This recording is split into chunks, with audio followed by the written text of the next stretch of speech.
Okay. No, that's not how you start. It is now. Okay. Welcome to Jackson Cloud. I'm Jamin. I'm Casey. And I'm Olivia. And today we're hitting on a story in Abraham's life that no one ever talks about. It's kind of a weird one.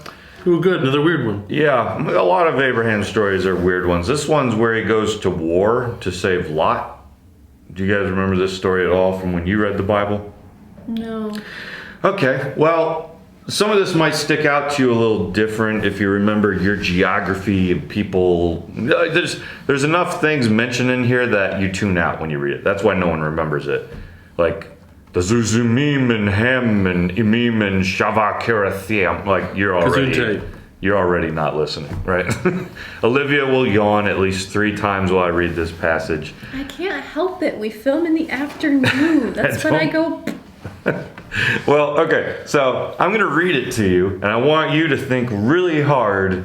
Do I remember any of these people, these names, and does that help you put it together? Also, we can point out that this is not edited super well. Like, if this was published today, your editor would be like, dude, this is a mess. You need to put sentence 3 before sentence 2 and things like that.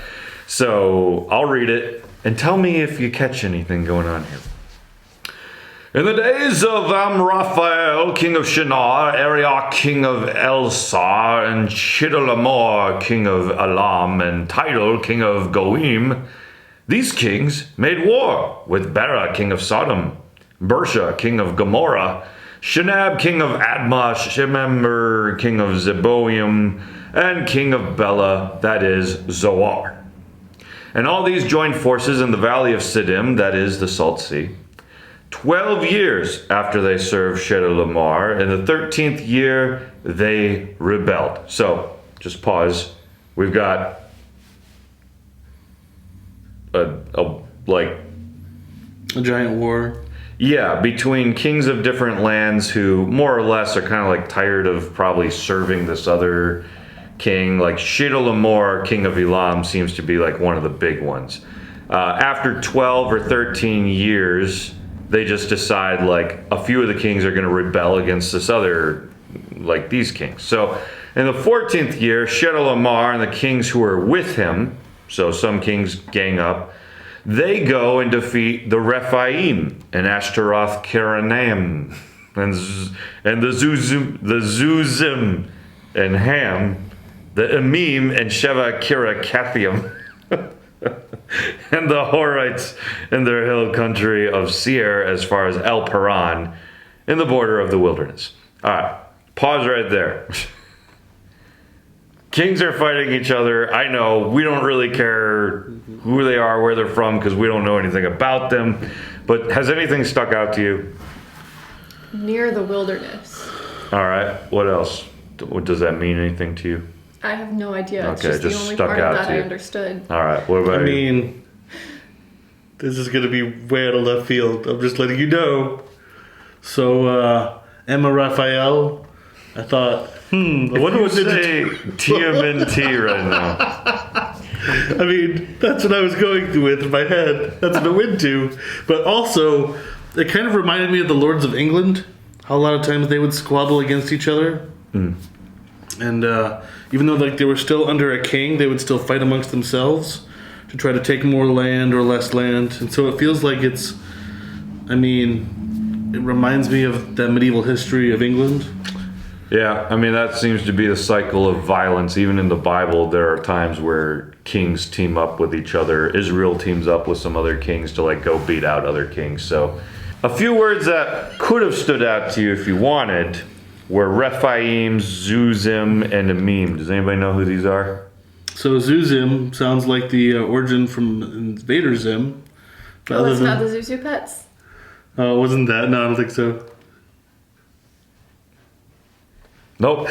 Got nothing to do with that. Is it giants? It's giants! Yeah, all right. Rephaim later. So we have the Nephilim, which are giants. Numbers 13 is going to tell us that some people call them the Emim, the Zamzumim, the Rephaim. Wait, they had memes? And Isaiah is going to tell us that the Rephaim are dead warrior kings. and they're the shades of Sheol. So like, this is where we get the idea that Wait, there was an undead army that raised? this is where we get the idea that dead giant kings become demons because they're now the shades of the underworld. So, all that being said, it's interesting in this passage. Shidolom Leom Ched is what we're going to call him from now on. Chidor Leomur. I can't. Wait, what is it? Kedorlormar. I don't remember how to say it. Yes. You know how to say Shadow that? Labrador. Cheddar what? Hang on, we're gonna let's listen. Kedorlaomer. Yeah, we're gonna call him Ched. All right, so Ched is like the big king here. He's the one that they're going to fight, but Ched isn't the like one with the giants. Ched is fighting the giants. The giants are coming to fight Ched, which is there it is. There's the yawn we prophesied. Okay, That's a 1. so let's see how it plays out. Will Ched beat the giants or no? Then the king of Sodom, the king of Gomorrah, the king of Admah, the king of Zeboim, and the king of Bela, that is Zor, went out and they joined the battle in the valley of Siddim with Ched, king of Elam, title king of Goim, Amraphel, king of Shinar, and Arioch, king of Elasar. 4 kings against 5. Wait, was that Elam or Elon? Whatever. Now the valley of Siddim was full of bitumen pits. Anybody know what that is? No. It's like tar pit. So, don't step in those.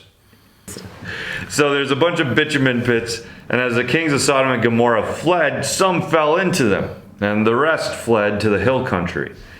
So the enemy took all the possessions of Sodom and Gomorrah and all their provisions. Number 2, and went their way. They also took Lot, the son of Abram's brother, who was dwelling in Sodom, and his possessions, and went their way. Anyways, let's just catch ourselves up to speed. King Ched has made people rise up against him. They don't like him. And yet King Ched continues to win. This guy has beat giants. This guy has beat the people who have opposed him.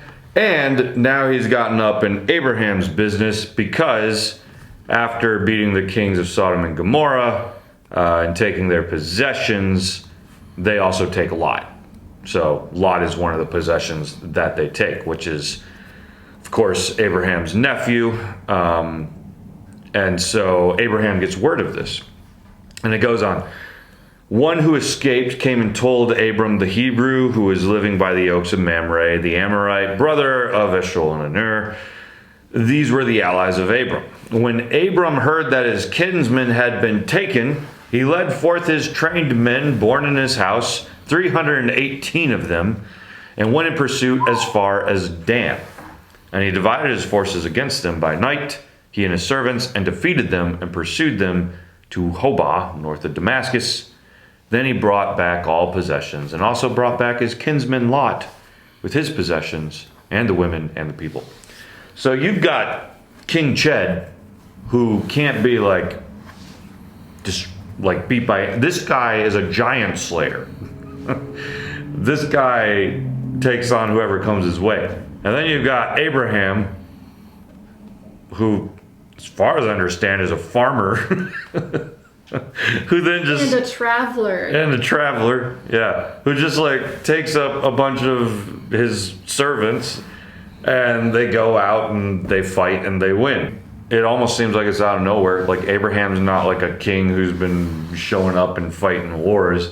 King Ched is used to who his enemies are. King Ched knows who he's fighting, and then it just ends up that he's kidnapped the wrong person, right? Mm-hmm. And then King Ched gets a phone call, is like, I don't know who you are, but I will find you and I will kill you. And then Abraham takes those born in his house, so probably servants who were, I'm guessing, even more faithful to him because they didn't know any other life than servanthood. And then they all go out and they fight the Kingslayer and the war winner, and they defeat him. You would be confused, who was the farmer man that just destroyed us? So in the next part of this story, just to wrap it up, you're going to have Abraham return home after he's defeated King Ched and all the kings that were with him. And the king of Sodom goes out to meet him, kind of like a thank you, you really saved our butts. But then Melchizedek, king of Salem, brings out bread and wine, and it says he was a priest of God Most High. Now, we talked about Melchizedek on our episode on the royal priesthood. You can go check that out. Melchizedek is pretty much like the last person we see in the Bible who serves as both a priest and a king. Mm-hmm. Yeah. So Jesus is later going to be like seen as kind of a Melchizedek figure because Jesus becomes the next priest king since Melchizedek. Normally it gets separated throughout. Once we get to Moses, he almost could have been a priest king, but instead he's like, no, I don't want to talk to people. And God's like, fine. Aaron can more or less do the priest stuff. You can kind of do more like the leadership king stuff, and the role gets split. But Jesus kind of unites it back together and becomes like the ultimate king priest that can never be usurped, right?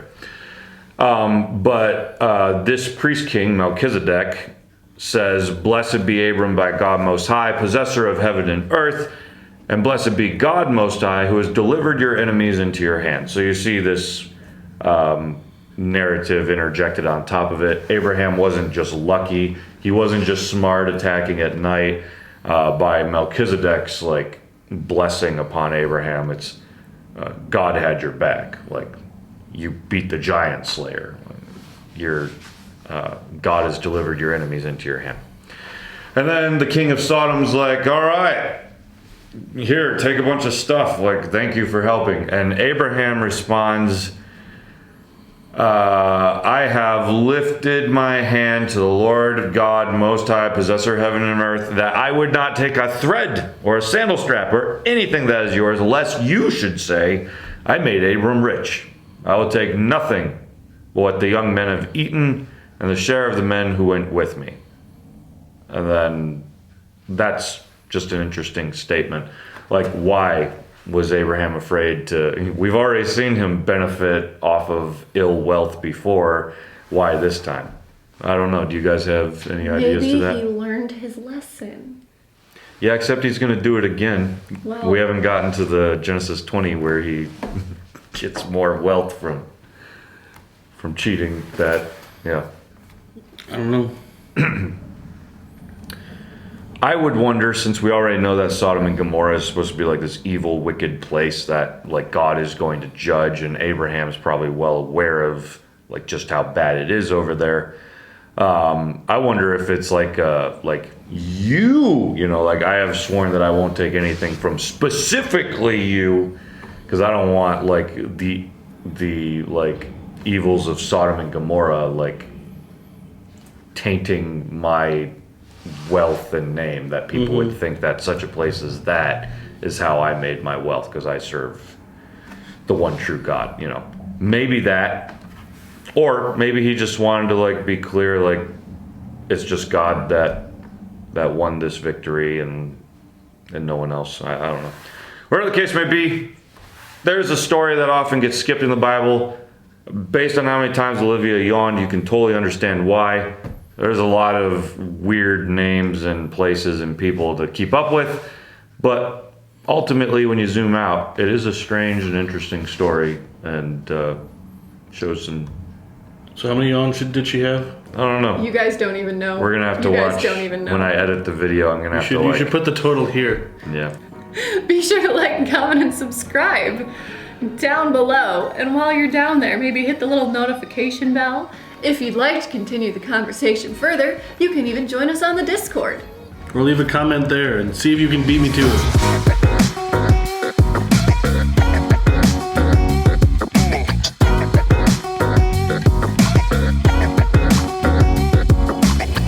You have a Game of Thrones going on here. I don't know what that means in context of the show, but it sounds like a game where thrones are gaming it out. Am I within context? No? Okay, all right. No, I mean, your analogy is technically okay, since everyone tries to claim the same throne. Okay. But there are so many contexts to that show that, calling this Game of Thrones. Okay. Well, I don't know whether you tried to degrade scripture a ton or if you're trying to make that. I look just better. meant thrones are duking it out. If that's not within context, it's not sleeping with your cousin. Nothing Or like dragons that. flying through the air, burning Yeah. things. All right. Okay.